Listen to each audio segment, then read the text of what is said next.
사랑하는 성도 여러분, 오늘 우리는 스데반의 설교를 접하고 있습니다. 긴 설교가 이어집니다. 오늘 서두에 어떠한 스데반의 이 이야기가 어떤 주제로 시작되는지를 우리가 살펴보도록 하겠습니다. 저희는 지금 대신방 시간을 갖고 있습니다. 이 가정 저 가정을 돌보면서 또 찾아가면서 기도하면서 많은 기도의 제목을 듣고 또 이야기도 나누고 기도를 하고 있습니다. 거기에 한 가지 재밌는 공통적인 특징 중에 하나가 많은 분들이 인생에 우리 가정의 이야기를 쓰면 책을 여러 권 쓸 수 있다, 이런 표현을 하시는 분들이 많이 계십니다. 저희도 거기에 맞대응을 합니다. 저희는 한 10권 정도 쓸 수 있습니다. 이렇게 인생의 이야기의 책들을 쓸 수 있다. 연세가 많으신 분들은 좀 더 많은 글을 쓸 수 있겠죠? 사랑하는 성도 여러분, 우리의 인생은 이렇게 이야기를 써가는 하나의 큰 인생의 무대에서 서 있는 배우와 같다고 때로는 말씀을 하고 있습니다. 사랑하는 성도 여러분, 아직 우리가 죽음의 자리까지 가지 않았기 때문에 아직 우리가 인생의 역사를 써가고 있습니다. 그리고 우리는 아직 기회가 있기 때문에 그 각본을 고칠 수도 있습니다. 여러분, 어떠한 인생의 이야기를 써가고 싶습니까?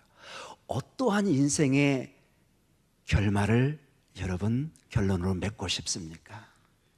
여러 가지 우리의 소원이 있고 인생의 아름다운 이야기를 써가고 싶은 그러한 간절한 마음들이 있을 것입니다. 그러나 때로는 이 인생이 워낙 쉽지 않은, 녹록치 않은 삶의 모습 속에서 정말로 아름다운 이야기를 써가는 것이 결코 쉽지 않은 것을 느낍니다. 여러분 대부분 지금 눈빛으로 동의를 하고 있는 것을 보게 됩니다. 항상 벚꽃의 아름다운 거기서 영화 촬영을 하고 아름다운 그 봄노래를 들으면서 살고 싶지만은 언젠가는 벌써 벚꽃이 지고 있고 새로운 여름이 시작되고 가을이 시작되고 겨울이 다가오는 인생의 그러한 계절도 우리가 접하고 있습니다. 자, 많은 다양한 여러분의 인생 각각의 이야기가 있지만 우리의 표준이 되는 하나님의 말씀을 통해서 그리고 우리의 믿음의 선배들을 통해서 어떠한 인생이 그리고 어떻게 살아야만이 누구와 살아야만이 이 인생을 아름답고 아름다운 결말을 맺을 수 있는지를 우리가 배울 수만 있다면 얼마나 감사하고 은혜가 있겠습니까? 아직 우리에게 기회가 있기 때문에 아직 우리에게는 하나님 앞에 호흡하는 인생의 여정이 남아있기 때문에 이 기회가 오늘 이 밤에 우리에게 주어지고 있습니다. 사랑하는 성도님, 이 밤에 그 은혜를 붙잡기 바라는 간절한 마음이 있습니다. 주님이 함께 하시면 여러분의 인생을 정말로 새롭게 쓸 수 있습니다. 왜냐하면 성경은 분명한 진리가 복음의 능력은 새로운 창세기를 쓰는 능력을 가지고 있습니다. 주님이 우리에게 수고하고 무거운 짐진 다 내게로 오라고 말씀하십니다. 내가 너희를 쉬게 하리라고 말씀하십니다. 주님이 우리를 고아처럼 내버려 두지 않으시고 인생을 같이 동행해 가십니다. 그리고 제가 신명기를 보면서 늘 강조했던 것이 우리를 하나님이 징계하는 것이 아니라 우리를 훈련하고 있습니다. 훈련하는 것은 그것은 선생님의 마음이요 부모님의 마음입니다. 그 자녀를, 그 학생을 훈련시켜서 새로운 나은 새로운 곳으로 인도하려는 선생님의 마음이 있고 부모님의 마음이 있고 우리 주님의 마음이 있습니다. 우리 주님은 정말로 우리가 하나님의 그 원래 계획했던 영원한 축복과 생명을 누리기를 원하십니다. 주님과 동행하며 형통의 길을 가시기를 우리 주님은 기뻐하고 있습니다. 말씀을 통해서 이러한 길을 우리가 고민해보고 오늘은 한 부분이지만은 계속해서 이것을 우리가 생각해가면서 말씀을 나누도록 하겠습니다. 자, 오늘 스데반 집사님의 중요한 설교의 내용이 나옵니다. 베드로의 설교가 나오고 이 스데반 집사님의 설교가 나오고 나중에 사도행전이나 또 다른 서신서 보면 사도 바울의 중요한 설교들이 나옵니다. 여러 중요한 설교 중에 단연 압도적으로 중요한 설교 중에 하나가 바로 이 스데반 집사님의 설교입니다. 그래서 학교에서 설교를 공부할 때 반드시 참고하는 것이 이 스데반 집사님의 설교 내용입니다. 거의 모범처럼 우리에게 다가오는 설교입니다. 자, 이 스데반 집사님의 설교는 사실은 이렇게 할 수 있는 계기가 있었습니다. 여러 종교 지도자들이 이 스데반 집사님을 비판합니다. 너에게는 문제가 있다. 이런 문제가 있어. 너는 하나님의 신성 모독하는 자다. 이렇게 말씀을 하는 내용이 6장 12절에서 14절에 나옵니다. 우리 같이 한번 읽도록 하겠습니다. 사도행전 6장 12절에서 14절 말씀입니다. 백성과 장로와 서기관들을 충동시켜 와서 잡아가지고 공회에 이르러 거짓 증인들을 세우니 이르되 이 사람이 이 거룩한 곳과 율법을 거슬러 말하기를 마지 아니하는도다. 그의 말에 이 나사렛 예수가 이곳을 홀고 또 모세가 우리에게 전하여 준 규례를 고치겠다 함을 우리가 들었노라 하거늘. 아멘. 자, 이 종교 지도자들이 근본적으로 스데반 집사님과 그 다음에 그들이 증거하는 메시지의 주 원인인 나사렛 예수의 메시지, 그리고 그들의 가르침의 핵심 문제가 무엇이냐? 성경과 율법을 반대하는 말을 했다는 혐의입니다. 너희 선생이신 예수 그리스도와 너희는 하나님의 임재의 상징 이 성전을 너희가 모독했다는 것입니다. 그들은 예루살렘에 있는 성전, 고정되어 있는 성전, 땅에 세워진 그 성전, 그곳에서만 하나님이 임재하시고 역사하고 치료하고 구원의 은총을 베푼다고 믿었습니다. 그게 어느 시기까지는 그게 맞았습니다. 어느 때까지일까요? 예수님이 오시기 전까지. 예수님이 오시기 전까지 이 성전의 기능은 하늘과 땅이 만나는 곳이고, 이 성전에서 하나님의 쉐키나 임재가 느껴지며 그들이 회복을, 구원을, 치료를, 축복을 받는 것이었습니다. 이 성전에서 그들은 죄를 지면은 유일하게 이 죄를 씻음받는 제사를 지낼 수 있는 곳이 성전이었습니다. 그래서 그들은 죄사함을 얻고 새롭게 회복의 마음과 정신으로 신앙을 가지고 다시 자기들의 일터로 돌아갔습니다. 성전은 유일한 곳이었습니다. 그러나 우리 주님이 오셔서 말씀하십니다. 이제 말씀이 육신이 되어 우리 안에 거한다. 이렇게 요한복음 1장 14절의 말씀처럼 그 말씀, 구약의 그 말씀, 진정한 성전의 의미가 예수 그리스도, 이제 죽은 자가 아닌 살아있는 예수 그리스도 안에 성전이 우리 안에 임하고 있다고 말씀하십니다. 이 성전이 사실은 누구를 가리킨다고요? 예수 그리스도를 가리킨다. 놀라운 하나님의 비밀을 알리기 시작합니다. 도저히 수천 년의 유대인 역사에 받아들일 수 없는 하나님의 비밀이신 예수 그리스도의 비밀을 드러내기 시작합니다. 이제는 더 이상 성전에 가서 하나님을 만나고 지성소로 가는, 그리고 오직 대제사장만이 1년에 한 번 속죄일에 속죄소에 들어가서 피를 뿌리며 제사를 통해서 이스라엘 백성이 사함을 얻는 것이 아니라, 이제 예수 그리스도의 십자가의 죽으심을 통해서 휘장이 갈라지고 우리 모두가 예수 그리스도의 피의 공로로 말미암아 하나님의 보좌로 직접 나아갈 수 있는 하나님의 놀라운 축복을 우리가 만인 제사장이 되어서, 우리 스스로가 제사장이 되어서 하나님의 지성소에, 하나님의 보좌에 직접 나아갈 수 있다는 진리를 선포하고 있는 것입니다. 아멘. 여러분, 이것이 우리가 구약의 역사와 그리고 신앙적인 면, 이거는 정말로 혁명적인 내용입니다. 모든 지금까지의 수천 년의 그 회막과 성막, 성전의 기능이 완전히 새롭게 해석이 되는, 유대인 입장에서는 도저히 이것을 받아들이기도 힘들고 이해할 수도 없는 새로운 하나님의 비밀이 지금 선포되고 있는 것입니다. 이것을 믿으라고 말씀하십니다. 여기에 큰 갈등이 일어나고 있습니다. 그리고 이 모든 것을 가르치는 제사법이라든지 하나님을 어떻게 예배하는 그 모든 걸 가르치는 이 율법, 이것이 마치 예수 그리스도가 그 율법을 마치 폐하는 것처럼, 율법을 없이 하는 것처럼, 그 권위를 땅에 떨어뜨리는 것처럼 그들은 이해했습니다. 그러나 주님은 분명히 말씀하셨습니다. 내가 율법을 폐하러 온 것이 아니라 율법을 완성하러 왔다. 좀 더 깊은 의미로 정말로 성전이 궁극적으로 무엇을 나타냈는지, 예수 그리스도를 나타내고 생명의 하나님의 그 움직이는 그 예수 그리스도 안에 성전을 해석했듯이 그 말씀, 그 율법이 궁극적으로 가리키는 것은 생명 대신 예수 그리스도, 그분을 통해서 온전히 율법의 목적이, 그 뜻이 이루어지고 있음을 말씀해 주고 있는 것입니다. 사랑하는 성도 여러분, 그래서 신구약의 모든 핵심은 예수 그리스도입니다. 오늘 스데반의 설교도 핵심이 마지막에 예수 그리스도로 결론을 맺습니다. 사랑하는 성도 여러분, 우리는 이 땅의 삶에 많은 어려움과 고통의 길을 걸어갑니다. 유대인들처럼 마치 어떤 특정 장소인 성전에서 하나님이 역사하는 것처럼 믿습니다. 그러나 주님은 말씀하십니다. 이제는 하나님이 성전에 갇혀 있는 것이 아니라 어디든지 두세 사람이 모이는 곳에 내가 함께하며 축복하신다고 말씀하십니다. 어디서든지 예수 그리스도의 이름으로 하나님 앞에 나아가면 주님이 귀를 기울이시고 응답하시고 치료하시고 회복하시고 구원의 역사를 주시겠다고 말씀하셨습니다. 이게 놀라운 축복의 말씀입니다. 오늘 이곳이 하나님의 성전이 되는 것입니다. 오늘 이곳이 하나님과 만나는 지성소의 장소가 되는 것입니다.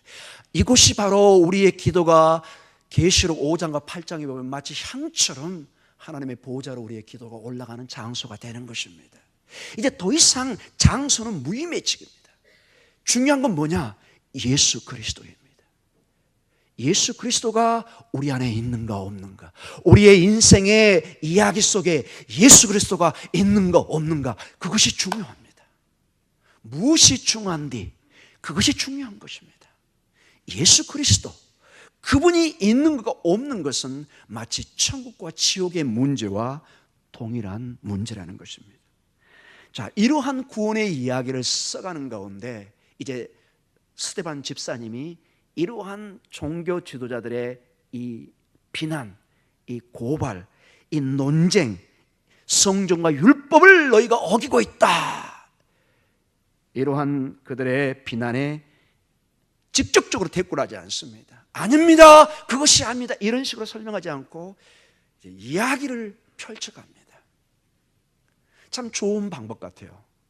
여러분들에게 예수 믿고 변한 것이 무엇입니까?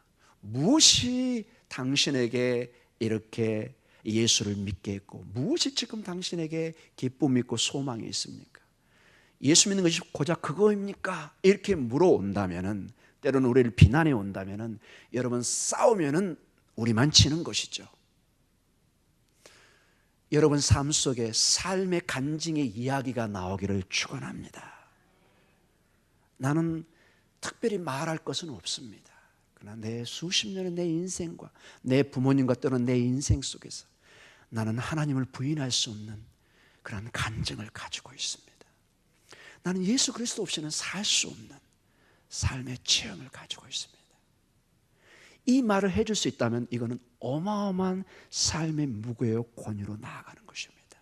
삶을 통해서 증거되는 그 구원의 메시지는 정말로 무서운 것입니다. 우리의 인생에서 여러분의 삶에, 그 삶에서 비춰지는 긴 시간 기도와 신앙의 연륜 속에서 하나님의 사랑의 향기가 드러날 때 정말 범접할 수 없는 그러한 능력이 빛이 발할 줄 믿습니다. 우리 사도행전 7장 2절과 4절에 스데반이 무엇으로 그 구원의 이야기를, 어떻게 그 비난에 응답해 가는지 한번 살펴보도록 하겠습니다. 우리 같이 읽도록 하겠습니다.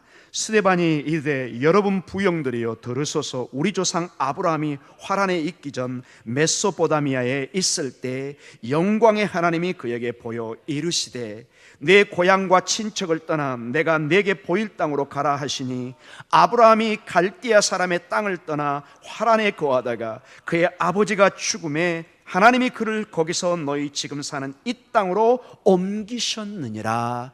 아멘.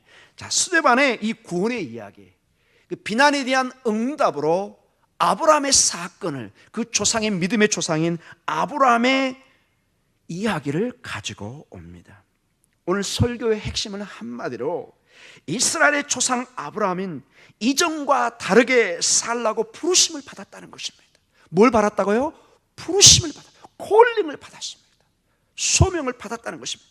조상들의 고향을 떠나 새로운 땅으로, 하나님이 지시한 땅으로 가라고 부르심을 받았다는 것이 핵심 내용입니다. 그런데 바로 그 부르심이 아브라함을 구별합니다. 이제 더 이상 아브라함을 아브라함으로 두지 않고 하나님의 믿음의 조상의 선조로 결정적으로 전환시키는 그 부름이 오늘 여기서 시작되고 있다는 것입니다. 그에게 새로운 소명이 주어지고 있다는 것입니다. 이것은 우리가 전체 창세기를 보면 너무너무 중요한 소명입니다. 아브라함은 그 당시에 우르라는 세계 문명의 중심 지역에서 고고학적으로 연구를 해보면 상상하기 힘든 문명을 발전시키는 4대 문명 중에 하나잖아요. 여러분, 메소포타미아 문명. 거기에 핵심 지역이 우르였습니다. 지금도 그 유물을 발굴해 보면 상상을 초월한 유물들이 나옵니다. 5,000년경의 유물들입니다. 벌써 그 당시에 지구라시나 이런 내용을 보면요, 거의 60m 때로는 100m 이상에 올라가는 큰 피라미드과 같은 그런 건물들을 세워서 그들의 신인 달신이라든지 마르둑 신을 섬겼던 그런 유적들이 발견되는 거 보면 상상을 초월합니다. 벽돌을 흙을 만들어가지고 볕에 말리더니 구워가지고 여러분 60m 이상 이렇게 쌓아 올린다는 것은 지금도 힘든 그런 건축술입니다. 그 당시에 그런 일들을 하는 그런 지역에서 갈 바를 모르는 곳으로, 정말 무인도와 같은 그런 곳으로 부르심을 받았다는 것입니다. 왜 이 부르심이 중요하냐? 아브라함은 성경에서 제2의 아담으로 부르심을 받은 것입니다. 3장으로 해서 11장까지 하나님은 아담과 하와를 불러서 하나님의 큰 구원의 역사를 써가기를 원했습니다. 그러나 첫사람 아담과 하와는 실패했습니다. 그래서 온 우리의 삶에 죄가 들어오고 사회에 많은 죄악의 문제가 생기고 우주 전체적으로도 큰 어둠의 빛이 내려오는 것을 보게 됩니다. 마치 하나님의 계획이, 하나님의 나라가 마치 끝난 것처럼 보입니다. 마치 십자가의 죽음처럼 보입니다. 그러나 하나님은 거기에 그대로 머무를 수가 없죠. 어둠에, 죽음에, 절망에 하나님은 결코 머무를 수 없습니다. 죄와 함께 하나님은 살 수 없는 것이죠. 그래서 부활의 역사를 일으키듯이 12장에 하나님은 새로운 한 사람을 부릅니다. 제2의 아담으로. 그게 누구죠? 아브라함입니다. 아브라함을 통해서 이제 에덴 동산처럼 생육하고 번성하게 땅에 충만하는 축복을 주기 시작합니다. 그것이 창세기 1장 1절에 3절의 내용입니다. 그리고 궁극적으로 아브라함은 또 다른 모형입니다. 제2의 아담이 궁극적으로 신약에 와서 누구로 연결되죠? 예수 그리스도. 굉장히 깊은 신학적인 문제지만 매우 중요한 내용입니다. 아브라함은 단순히 한 사람으로 부르신 것이 아니라 하나님의 큰 구원의 계획의 중요한 한 사람으로, 그를 통해서 한 가족이, 한 가문이, 한 민족이 세워지는, 그리고 그 후손으로 여러분과 저까지 믿음의 반열로 들어올 수 있는 중요한 씨앗이 생명이 되는 것을 보여주고 있습니다. 단순한 한 아브라함이었지만 하나님이 부르시면 이런 위대한 역사를 써갈 수 있는 것입니다. 아브라함이 위대해서, 아브라함이 특별해서가 아닙니다. 신명기 보면 이스라엘 백성을 부르신 것은 그들이 강대한 민족이기 때문에 부른 것이 아니라 모든 민족 중에 가장 작은 자이기 때문에 하나님이 부르셨다고 말씀하십니다. 사랑하는 성도 여러분, 여러분과 저를 불러서 하나님의 위대한 구원의 역사를 써갈 줄 믿습니다. 하나님은 우리 안에 새로운 창세기를 써가기를 원합니다. 큰 구원의 강줄기, 한강과 같은 큰 물줄기를 이루기를 원합니다. 그 물 한 방울 한 방울은 아무런 힘이 없습니다. 그러나 여러분이 모이면, 물줄기가 모이면 도저히 막을 수 없는 큰 도도히 흐르는 강줄기로 변하는 것입니다. 여러분, 이 한강의 물줄기에 근원으로 가면은 졸졸졸 흐르는 옹달샘 물에서 나옵니다. 크지 않아요. 물이 시작은 정말로 미약합니다. 그러나 수많은 곳에 이게 물줄기들이 모이면 북한강, 남한강, 한강. 여러분, 외국인이 여러분 서울에 와서 크게 놀라는 게 뭔 줄 아세요? 한강을 보고 깜짝 놀랍니다. 이렇게 엄청난 물이 있는데 여러분, 우리 한국이 세계 물 부족 국가의 리스트에 들어가 있습니다. 이해를 잘 못합니다. 여러분, 이렇게 어마어마한 강이 흘러가는데, 사랑하는 성도 여러분, 여러분 한 사람 한 사람은 작은 존재이지만 우리의 이야기들이, 우리의 구원의 이야기들이, 은혜의 이야기, 생명의 예수 그리스도의 이야기가 모이면 큰 교회를 이루고 하나님의 큰 나라를 이루고 하나님의 역사를 이룰 줄 믿습니다. 여러분과 저는 약합니다. 그러나 이 한 줄은 약하지만 이게 삼겹줄을 매이면 굉장히 단단한 줄이 되는 것입니다. 할렐루야. 아멘. 성도의 힘입니다. 나는 힘듭니다. 나는 부족합니다. 그러나 우리는 강하신 하나님을 믿습니다. 그 강하신 하나님, 우리가 전부 다 이렇게 철석처럼 붙으면은 정말로 강한 민족이, 강한 공동체가, 강한 교회가, 강한 믿음의 공동체가 될 줄 믿습니다. 사랑하는 성도님, 그래서 이 믿음의 공동, 우리 구역 식구가 너무너무 중요합니다. 어떤 구역장은 정말 감기로 정말 쓰러질 것 같은데 내 구역 식구들을 꼭 내가 돌봐야 된다고 오지 말라는데도 끝까지 왔습니다. 지금 보니까 앉아 계시는데 제 건강이 좀 걱정은 됩니다. 책임감이거든, 내 구역 식구에 대한. 여러분, 그게 어디서 생기겠습니까? 여러분 절대로 제가 나중에 그분에게 무슨 살해를 하고 그런 거 없습니다. 여러분, 그런 거 있으면 여러분 아마 다른 구역장도 다 저한테 찾아올 텐데 찾아올 필요가 없습니다. 저 안 좋습니다. 교회에서도 살해 안 줍니다. 그런데도 그 마음에 하나님의 사랑에 의해서 책임을 느낍니다. 마치 부모가 자식에 대해서 아무런 대가 없이 그저 죽어도 부족함을 느낍니다. 제일 맛있는 거에서 누구가 먼저 생각나죠? 여러분, 고민되죠? 남편이라고 말하기도 그렇고 자식이라 그러기도 그렇고. 여러분, 고민하지 마세요. 둘 다라고 그러면 되십니다. 가족들이 먹는 모습 너무너무 감사한 모습입니다. 왜냐, 내 가족이기 때문에. 성도가 그런 존재입니다. 여러분, 영적인 이 끈끈한 관계를 반드시 이해하셔야 됩니다. 나는 홀로 떨어져 있으면 한강을 이룰 수 없습니다. 우리 구역 식구들이 함께 모이면 이 한강, 보니까는 생각보다 우리 교회에서 한강이 가까이 보입니다. 저는 용왕산 올라갈 때마다 그 강을 보면서 우리 목동중앙교회 저런 물줄기를 이룰 줄 믿습니다 하고 기도하고 있습니다. 아멘. 성령의 단비가 내리면은 우리 목동중앙교회는 큰 강을 이룰 줄 믿습니다. 여러분과 저는 약합니다. 그러나 하나님이 역사하시면은 큰 강줄기 여기서 보입니다. 이렇게 쫙 보면. 제 설교를 들으시면 내일부터 혹시 이제 벚꽃 보시면서 이제 고백하시기 바랍니다. 우리 가정이 이렇게 물줄기처럼 흐를 줄 믿습니다. 우리의 믿음의 공동체가 흐를 줄 믿습니다. 우리 실버의 모임이, 우리 구역의 모임이, 우리의 모든 위원회의 모임이 이렇게 넘칠 줄 믿습니다.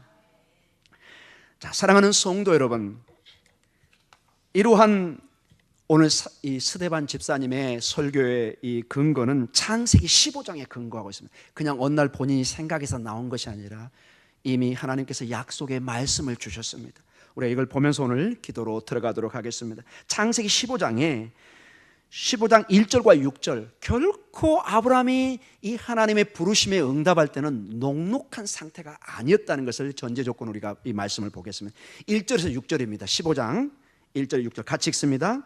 이후에 여호와의 말씀이 환상 중에 아브라함에게 임하여 이르시되 아브라함아 두려워하지 말라. 나는 네 방패요 너의 지극히 큰 상급이니라. 아브라함이 이르되 주 여호와여 무엇을 내게 주시려 하나이까? 나는 자식이 없사오니 나의 상속자는 이 다메섹 사람 엘리에셀이니이다. 아브라함이 또 이르되 주께서 내게 씨를 주지 아니하셨으니 내 집에서 길린 자가 내 상속자가 될 것이니이다. 여호와의 말씀이 그에게 임하여 이르시되 그 사람이 내 상속자가 아니라 내 몸에서 날 자가 내 상속자가 되리라 하시고 그를 이끌고 밖으로 나가 이르시되 하늘을 우러러 무뼈를 셀 수 있나 보라. 또 그에게 이르시되 내 자손이 이와 같으리라. 아브라함이 여호와를 믿으니 여호와께서 이를 그의 의로 여기시고. 아멘. 아브라함의 상황은 자식이 없는 상황이었습니다. 고대 세계에 자식이 없다, 후손이 없다, 어떠한 약속도 줄 수 없는 상황입니다. 절망적인 상황입니다. 그런데 오늘 본문이 뭐죠? 하늘의 무별처럼 하나님께서 이 자손에 축복을 주겠다고 말씀하십니다. 여러분, 지금 아브라함이 거의 100세가 다 돼갑니다. 불가능한 시기에 이 약속이 주어집니다. 근데 여러분, 6절에 아브라함이 그것을 믿습니다. 여러분, 하나님이 약속하시면 저는 믿겠습니다. 아멘. 여러분, 믿음의 역사가 있기를 기도합니다. 나는 약하고 나는 할 수 없지만 창조의 하나님은 불가능이 없습니다. 불가능이 없으십니다. 그렇습니다. 우리의 삶도 이 땅의 삶에서 하나님의 나라로 부르심을 받은 나그네의 삶으로 부르심을 받은 사명의 삶입니다. 우리의 나그네 삶의 특징이 때로는 이 땅에 종살이하는 모습과 비슷하게 보일 수도 있습니다. 아브라함처럼 우리의 연약함이 드러날 때가 있습니다. 이 땅의 삶은 우리의 모든 눈을 이 땅에 고정시킵니다. 하늘을 보지 못하게 만듭니다. 삶의 공사가 타망한 가운데 삶에 얽매게 하고, 비즈니스에 얽매게 하고, 가족의 문제에 얽매게 하고, 회사의 문제, 직장의 문제에 얽매게 하고, 하나님의 큰 구원의 그 흐름, 한강의 물줄기를 보지 못하게 합니다. 오늘 사도행전 7장 5절과 7절에 우리가 읽었던 본문에 5절과 7절에 이런 내용이 나와 있습니다. 7장 5절 같이 읽습니다. 그러나 여기서 발붙일 만한 땅도 유업으로 주지 아니하시고 다만 이 땅을 아직 자식도 없는 그와 그의 후손에게 소유로 주신다고 약속하셨으며, 하나님이 또 이같이 말씀하시되 그 후손이 다른 땅에서 나그네가 되리니 그 땅 사람들이 종으로 삼아 400년 동안을 괴롭게 하리라 하시고, 또 이르시되 종 삼는 나라를 내가 심판하니 그 후에 그들이 나와서 이곳에서 나를 섬기리라 하시고. 아멘. 자, 이런 창세기 15장의 내용을 스데반이 가져와서 이제 새롭게 해석을 하면서 말씀을 주고 있습니다. 마치 여러분과 저희들은 발붙일 만한 땅도 유업이 없을 때가 있다는 것입니다. 심히 삶이 녹록치 않은 것을 보이면 5절의 말씀의 배경입니다. 그리고 이 약속의 땅을 이어갈 자녀도 아직 없는 상태입니다. 눈에 보이는 것도 없고 잡히는 것이 없습니다. 이게 5절입니다. 그리고 6절에는 종으로 삼아 400년 동안 괴롭힘을 당하는, 결코 녹록치 않은 많은 풍파와 바람과 역경과 괴로움이 있을 것을 말씀해 줍니다. 자, 여기서 끝나면 우리의 이야기는 너무나 슬프고 절망입니다. 그러나 주님은 이렇게 말씀하십니다. 오늘 우리 본문을 통해서 보면은 하나님께서는 그들을 약속의 땅으로 반드시 인도하신다고 말씀하십니다. 우리 7절 같이 읽도록 하겠습니다. 같이 읽습니다. 또 이르시되 종 삼는 나라를 내가 심판하니 그 후에 그들이 나와서 이곳에서 나를 섬기리라 하시고. 아멘. 자, 이거는 아주 짧게 이게 요약된 설교입니다. 핵심은 고난이, 역경이 절대로 그들을 붙잡을 수 없다는 것입니다. 하나님의 구원의 열정은 반드시 그의 백성을 약속의 땅으로, 하나님의 나라로, 생명으로 인도하는 것을 보여주고 있습니다. 그리고 가장 아브라함에게 지금 문제가 됐던 자녀의 문제를 정확하게 이렇게 축복을 하십니다. 오늘 보면은 약속된 자녀의 축복을 약속해 줍니다. 우리 8절 같이 읽도록 하겠습니다. 같이 읽습니다. 할례의 언약을 아브라함에게 주셨더니 그가 이삭을 낳아 여드레 만에 할례를 행하고 이삭이 야곱이 우리 12조상을 낳으니라. 아멘. 사랑하는 성도 여러분, 이제 결론적으로 말씀을 마치겠습니다. 우리는 계속해서 스데반 집사님의 구원의 이야기를 듣게 될 것입니다. 다음 주에 계속 이게 연결이 됩니다. 우리는 어떤 구원의 이야기를 써가야 되는지를 우리가 서두에 질문을 하고 도전을 받았습니다. 이 구원의 이야기를 출발해서 가장 중요한 것은 아브라함처럼 하나님의 약속을 믿는 믿음이 아주 중요합니다. 이 이야기가 절대로 하나님과 함께할 때 실패하지 않는다는 것을 믿는 것입니다. 내 인생의 슬픈 한이 담긴 인생의 이야기로 끝나지 않고 하나님이 역사하시면은 창조의 역사가 일어나고 약속의 땅의 역사가 일어나고 생명의 구원의 축복의 역사가 있을 것을 믿고 나아가는 것입니다. 나는 항무지처럼 모든 내 태가 불모처럼 정말로 아이를 낳을 수 없는 생명이 없는 그런 생명이지만 하나님이 역사하시면 나를 통해서 수많은 생명이 나올 것을 믿는 것입니다. 그분은 나를 부르셨다는 걸 믿는 것입니다. 하나님이 나를 부르셨다. 세상이 나를 어찌 보든지 하나님이 나를 왕자여 공주로 불렀다는 세귤라, You are my precious treasure. 너는 나의 소중한 보물이다. 이게 출애굽기 19장에 내 소유란 단어의 뜻이라고 이미 저희가 살펴보았습니다. 세귤라, 하나님의 소중한 보물입니다. 여러분의 자녀는 여러분의 눈에 그 누구도 버릴 자식이 없습니다. 소중하지 않는 자식이 없습니다. 여러분이 밤을 새서 마음으로 아파할 다 자식들입니다. 하나님의 부르심을 받은 줄 믿습니다. 여러분은 소중한 하나님의 부르심을 받은 사람이 힘을 내시기 바랍니다. 둘째로 오늘 보니까 우리를 부르신 이유가 가장 중요한 것이 무엇이냐? 하나님을 예배하게 한다는 것입니다. 하나님이 우리를 부르셔서 가장 먼저 우리에게 요구하는 것이 뭐냐? 경배요 예배입니다. 우리 7절을 다시 한번 읽도록 하겠습니다. 그리고 기도로 들어가겠습니다. 또 이르시되 종 삼은 나라를 내가 심판하느니 그 후에 그들이 나와서 이곳에서 나를 섬기리라 하시고. 아멘. 사랑하는 성도 여러분, 우리의 사명에, 우리 구원의 이야기에, 우리의 인생의 이야기에 가장 중요한 건 뭐냐? 예배의 이야기입니다. 자녀의 가장 큰 효도의 중심이 뭐냐? 우리 부모님을 얼마나 내가 기뻐했는가? 얼마나 우리 부모님을 내가 섬기는 자세로 갔는가? 이게 핵심의 내용이 될 것입니다. 사랑하는 성도 여러분, 여러분의 삶 속에, 저의 삶 속에, 이 믿음의 공동체 삶의 핵심이 하나님을 하나님 되게 하고 그분을 예배하는 것입니다. 그분이 우리 교회에서 영광을 받는 것입니다. 여러분의 삶에서 높아지는 것입니다. 그 나라와 그 의를 구할 때, 그분을 우선순위를 할 때 모든 걸 더하겠다고 약속해 주셨습니다.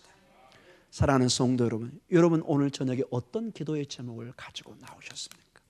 어떤 인생의 이야기를 쓰시려고 준비하고 계십니까? 사랑하는 성도 여러분, 우리 주님은 말씀하십니다. 내가 너를 부른 것은 예배자로 너를 불렀다. 나를 섬겨라, 나를 높여라, 나를 최우선으로 섬겨라.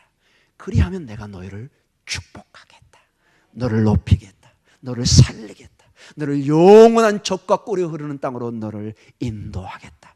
그 젖과 꿀이 흐르는 땅은 이제 예수 그리스도 안에 하나님의 나라, 하나님의 영원한 축복의 나라입니다. 이것은 우리가 가져가는 나라가 아니라 우리가 그를 높이고 예배할 때 하나님의 주권적인 권능으로 우리를 인도해 가실 것입니다. 오직 우리가 반응할 것은 그분 앞에 예배하는 것입니다. 하나님, 저 여기 있습니다. 하나님, 이 밤에 제가 이렇게 나왔습니다. 이런 기도의 제목으로 나왔습니다. 신방 중에 제가 웃으면서 그러나 좀 안타까운 게 있습니다. 목사님이 이런 건 기도 안 할래요? 안 할래요? NO! 어떤 것도 기도할 수 있는 게 자녀의 특징입니다. 저번 주에 핵심이 그 내용 아닙니까, 여러분? 자녀는 어떤 것도 구할 수 있습니다. 우리 한나는 어떤 것도 구할 수 있습니다. 아멘! 구하시기 바랍니다. 새로운 우리 세 가족의 딸이 한나입니다. 한나는 기도의 여인이었습니다. 여러분도 기도의 사람이 되시기를 원합니다. 예배의 사람이 되기를 원합니다. 기도로, 예배로 그분 앞에 나아갈 때 하나님은 절대로 물리치지 않습니다. 예배에 승리하는 자가 승리할 줄 믿습니다. 이것은 성경의 아주 중요한 강조점입니다. 여러분도 오늘도 이 밤에 그것을 꽉 붙잡으면서 주님, 제가 주를 부르겠습니다. 기도로 나아가겠습니다.